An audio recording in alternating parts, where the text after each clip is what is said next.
and a year-on-year increase of 17%. With our airline capacity being reinstated to before pre-COVID levels, we could expect to see an increasing number of visitors, including long-haul visitors.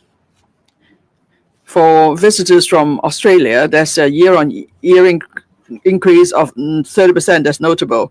And then from Taiwan, Japan, South Korea, there's year-on-year increase of visitors by 20%. From the US, Canada, and Europe, that's a 10% increase year-on-year in terms of visitor numbers. So we will seize upon such robust development. We will develop more tourism attractions, and we will keep increasing the appeal of Hong Kong. In the policy address last year, I announced a working group on developing tourism hotspots. The chief secretary is the head of the working group. Now, with the effort of the departments later on today, the working group will hold a press conference to announce the projects of tourism hotspots in the first phase. Now, there are three purposes for me to set up the working group. First of all, under the Tourism Development Blueprint 2.0, I want to strengthen interdepartmental coordination, so we could develop more popular tourism destinations in Hong Kong. And then we will leverage on the network of the 18 districts in Hong Kong. We want to make use of local community wisdom. And so we could ensure tourism is everywhere, and then we could create new hotspots. Secondly, with the new traveling pattern, we want to cater to the different preferences of tourists. That will cover cultural tourism, in-depth tourism, check-in tourism, and also gourmet tourism. And then we want to enhance existing tourism destinations. We'll include new elements, say art, culture, and gourmet food. And so we will make a tourism fun. And then we also leverage on technology such as AR and VR. So we'll make spending more fun and tourism more fun, so that we could create greater economic benefits. This afternoon, the Chief Secretary will lead the Interdepartmental Working Group to announce the first phase of projects. And then next Thursday, that is the 29th of May, I plan to hold a Chief Executive's interactive question and answer sessions. I'm glad to have the consent of the President of the Legislative Council to hold this session. The session will cover two subjects. One, deepening international cooperation, and two, speeding up the development of the Northern Metropolis. At the two sessions this year, Premier Li Qiang pointed out in the working group that the central authorities supported the development of the economy and improvement of people's livelihood in Hong Kong and Macau. There will be deeper international cooperation for Hong Kong to integrate better into national development. This is to ensure the long-term stability and prosperity of Hong Kong and Macau. Last week, I led a delegation of Hong Kong and mainland enterprise representatives. This is a high-level delegation. We visited Kuwait and Qatar. We achieved much in the visit. So we managed to create new business opportunities and foster international cooperation. And there are new breakthrough points. So I would like to further explore with members of the Legislative Council on the way forward for Hong Kong to promote international cooperation and create new opportunities for Hong Kong. The second topic is speeding up the development of the Northern Metropolis. In 2023, the government published the action agenda for Northern Metropolis. From the west to the east, the Northern Metropolis is divided into four sections for the development of I&T, logistics, and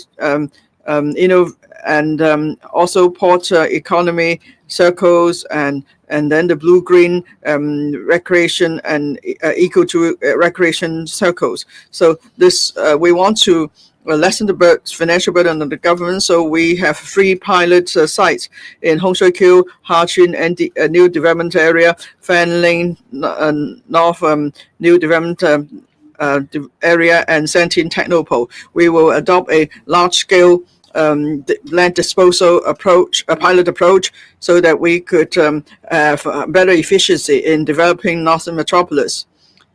For the Hotou Shenzhen Hong Kong cooperation zone and the Santin Technopole, we have to make breakthroughs in the legal and regulatory frameworks. There needs to be innovative policies so that we could better promote the flow of people, capital, technology, and data. And then this areas will become zone led by IT. It will be demonstration zone and testing fields for such developments. And then we could also encourage a more high-end in INT enterprises to come to these areas. I will be writing to the Legislative Council later so that the interactive question and answer session could be held in the morning of the 29th of May. Thank you. The floor is now open for questions. If you want to ask questions, please raise your hand and please introduce the media outlet and ask no more than 2 questions. On the left-hand side, good morning, I'm from Tsingtao. Last week,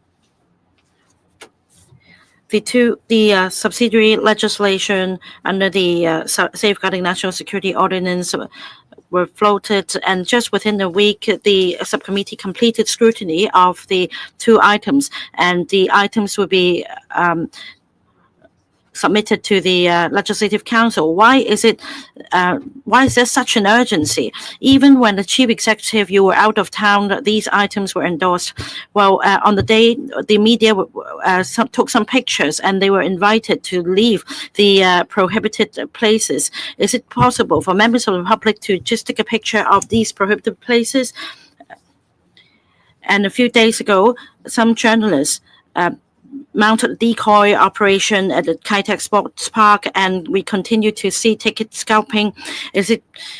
Will the government consider rolling out a real name registration mechanism for the purchase of tickets?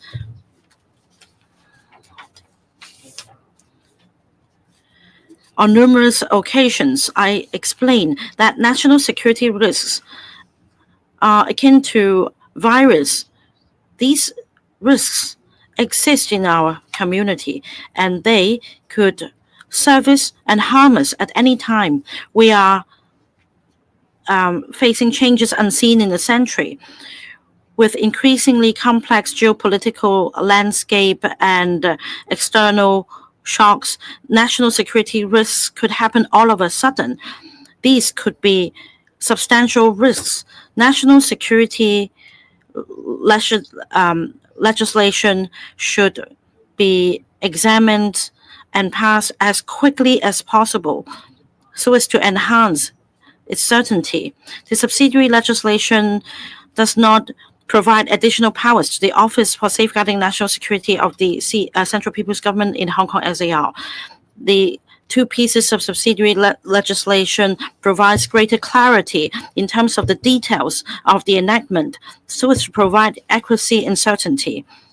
The Hong Kong National Security Law stipulates the functions of the Office for Safeguarding National Security of the CPG in the Hong Kong SAR. The subsidiary legislation provides implementation details to make things clearer.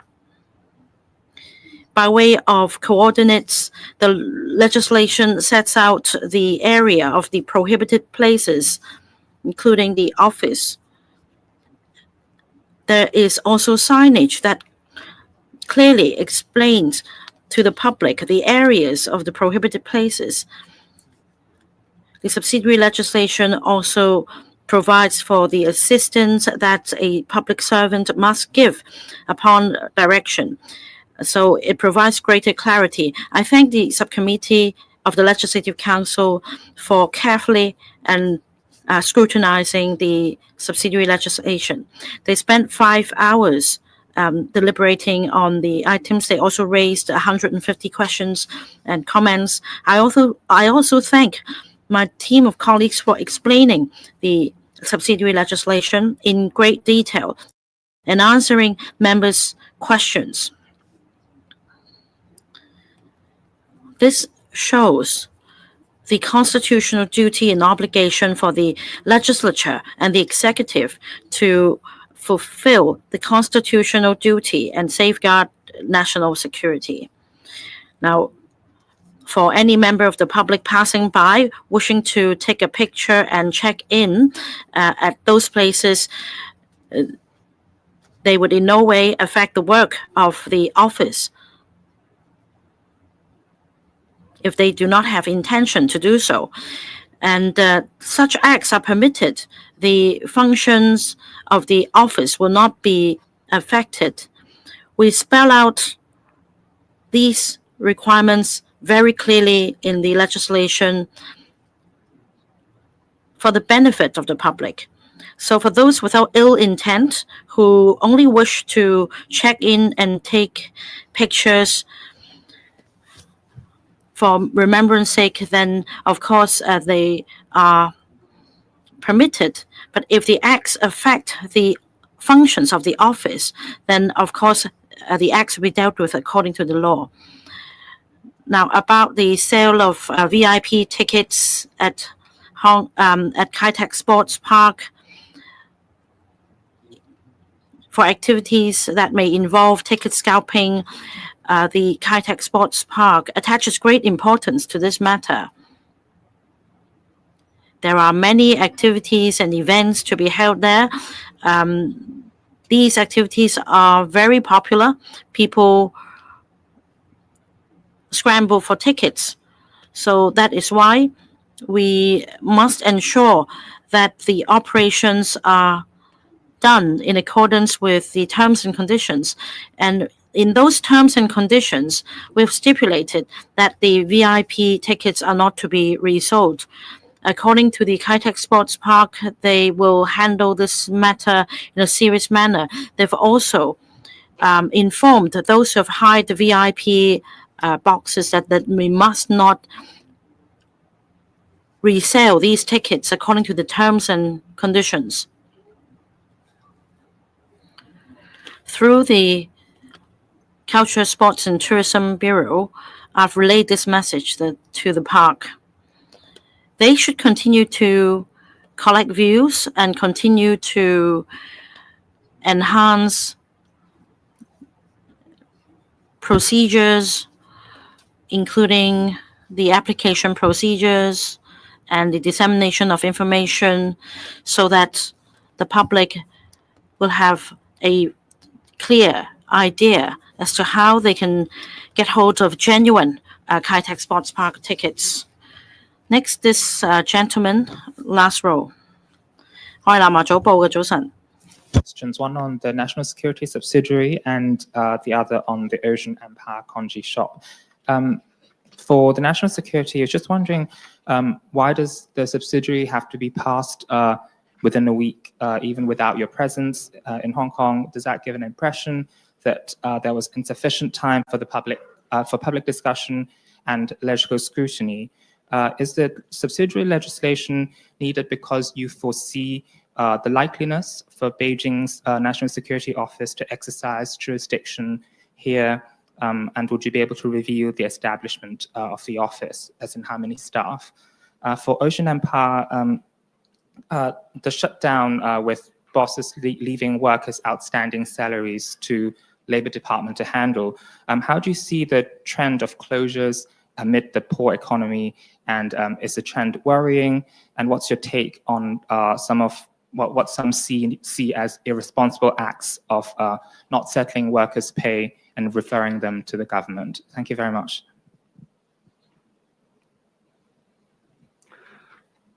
I have said many times that national security risks are like virus. The risks always exist around us, poised to cause harm. The world is currently undergoing unprecedented changes at an accelerating pace. Geopolitics is complex, and global instability is growing. it is imperative to complete the scrutiny of the subsidiary legislation as early as possible to ensure legal certainty. The subsidiary legislation does not grant new powers to the Office for Safeguarding National Security of the CBGs in the Hong Kong SAR. It provides a clearer and more detailed description of the powers that already exist under the present law, thereby increasing legal certainty and precision. I appreciate the work of the Legislative Council Subcommittee for a serious and rigorous scrutiny of the subsidiary legislation. It took 5 hours, during which members raised over 150 questions and opinions. I also commend the government team for their work providing detailed explanations and responses to LegCo members' extensive and in-depth questions and comments. The Hong Kong National Security Law provides for the mandate of the office. The subsidiary legislation refines the implementation rules, their details and administrative matters of these provisions, making them clearer. It also clearly marks the boundaries of prohibited places of the office using coordinates. The office has also put up notices within the prohibited places to inform the public of the boundaries. The subsidiary legislation also clarifies the assistance that public officers are required to provide under the law, providing clearer directions. The serious and close scrutiny of the legislation and the quick result of the subcommittee that scrutinized the subsidiary legislation reflects the executive and the legislature are working together to safeguard national security in accordance with their constitutional responsibility and obligation. Regarding some shops being closed, I have said previously that the economy is undergoing a transitional period. New demands and new likings are emerging. There are sectors which do well and some sectors which don't do as well. Some shops are closed while many are opened. The number of registered companies in Hong Kong has reached a record high. By the end of last year, for example, local companies that are registered in Hong Kong reached 1.46 million, which is an increase of some 29,000 companies. This is thanks to the hard work of the office of both the Office of the Strategic Enterprises Attraction Office and also Invest Hong Kong. For example, the Office for Attracting Strategic Enterprises have recruited 84 strategic enterprises which will bring in direct investments of over 50 billion Hong Kong dollars. They will also create over 20,000 jobs. Invest Hong Kong has assisted enterprises to set up or expand in Hong Kong, and the figures show an increase of 13% compared to the same period last year. The government economist has recently announced that the GDP growth this year remains 2 to 3%. The stock market is performing very well, and it is very active, with a daily turnover amounting to 270 billion Hong Kong dollars, which is a 1.4-fold increase compared to the same period last year. There will be ups and downs in different sectors during this transitional period. But overall, we'll see positive growth in our GDP this year. The government will also open up new emerging markets. The government team will continue to go to visit different parts of the world to create new business opportunities. So it is important that we maintain confidence, reform ourselves, and keep ourselves competitive. We should have confidence to sail through this transitional period, which will end with an overall positive GDP growth. Thank you. 好，最後一個提問，第尾二個行業。Last question in the middle, the third row, the lady there, second last row rather, second last row. Good morning, Chief Executive. I'm Hong Kong 01. Now, the Ombudsman Office, they deleted most of their record reports. They only keep records for up to 3 years. Were you aware of that beforehand? Now, because with old reports, that will help us to trace certain issues. But then this move is now criticized by the entire Legislative Council. Will you ask the Ombudsman Office to return to their old practice? And taxis have written to CE asking you to deal with some online ride-hailing apps, but then that's actually a global trend. So when will you resolve the matter? Now, it's been said that you will announce the regulatory measures this year, but will that be pushed back? Thank you. The Ombudsman Office performs its duties in accordance with the Ombudsman's Ordinance. It works independently. It is not an employee of the SAR government. The SAR government will not be involved in its operation. The Ombudsman Office updated its website operation, and it caused a debate in the community. I noticed that the Ombudsman Office issued a press release yesterday. And it explained the reasons why certain materials or records have been removed from the website. The Ombudsman's Office also published a statement to say that all the records will be kept and there will be channels for the public to access the relevant materials. The Ombudsman Office has also announced a new arrangement on its website. The procedures to follow have been uploaded to its website. And I noticed that starting from today, the Ombudsman's Office will allow the public to seek information in accordance with the relevant application procedure.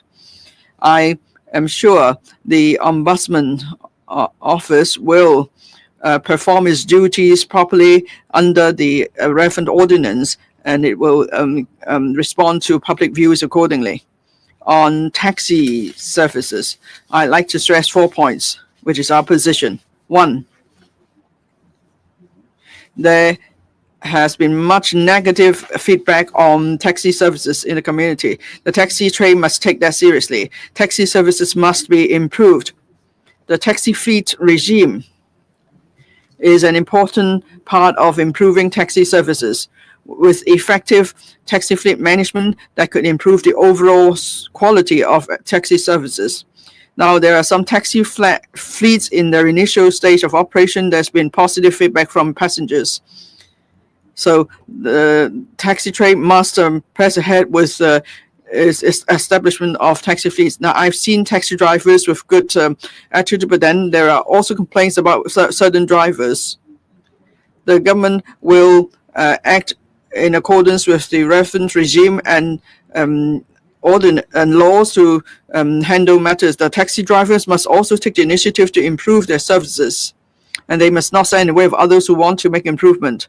Secondly, we need to crack down on illegal car hire, especially car hire without any insurance coverage. In the past few months, the police has arrested over 30 drivers suspected of receiving a reward for illegal car hire. So the government will continue to crack down on such illegal car hire. Thirdly, we need to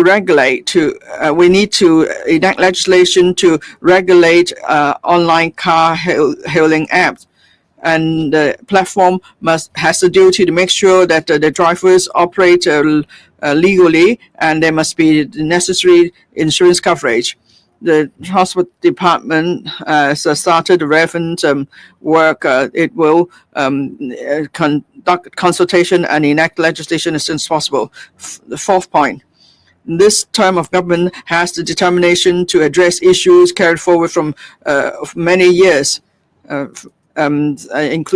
say in regard to point-to-point transport services that includes taxi services. The sector must offer rational views. They must avoid their views being hijacked, and then rational views will be incorporated in our consultation exercise, and that will help our consultation, and then it will also help the Legislative Council to work out a legal framework for point-to-point transport services. So let's work together. Thank you. That's the end of the media session.